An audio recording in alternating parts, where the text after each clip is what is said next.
જાડેજા ઋતુબા મહેન્દ્રસિંહ છે। હું ધોરણ 7 માં અભ્યાસ કરું છું। આજે હું તમને સ્વચ્છતા વિશે કહીશ, તો મારી વિનંતી છે કે તમે તેને શાંતિપૂર્વક સાંભળજો। સ્વચ્છતા કોને ન ગમે? આપણે સ્વચ્છ હોય, આપણા કપડાં સ્વચ્છ, આપણું ઘર આંગણું સ્વચ્છ હોય, આપણા લતાઓ સ્વચ્છ હોય, આપણા રસ્તાઓ જાહેર સ્થળો પણ સ્વચ્છ હોય તો બધા જ લોકોનો આનંદ જ વધી જાય। આપણી ઘણી કુટેવો છે, જેમ કે જ્યાં ત્યાં કચરો કરવો, જ્યાં ત્યાં ગંદકી કરવી, ગમે ત્યાં થૂકી દેવું, જાહેર સ્થળે પણ ગંદકી કરવી।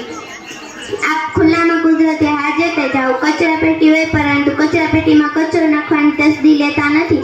પરિણામે ગંદકી અને દુર્ગંધ ફેલાય છે, માખી મચ્છરનો ઉપદ્રવ્ય વધે છે, રોગચાળો રોગોનો આપણે ભોગ બનીએ છીએ।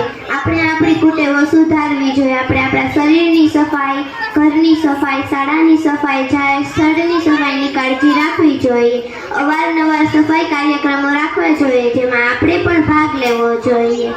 રોગચાળો ફેલાતો અટકે છે। સફાઈ રાખવાથી આપણું તન અને મન તાજગી અનુભવે છે, કામ કરવામાં પણ ઉત્સાહ વધે છે, રોગચાળો ફેલાતો અટકે છે। સ્વચ્છતા ત્યાં પ્રભુતા, સ્વચ્છતા ત્યાં સુંદરતા, સ્વચ્છતા ત્યાં પવિત્રતા। અસ્તુ। જય હિન્દ, જય ભારત।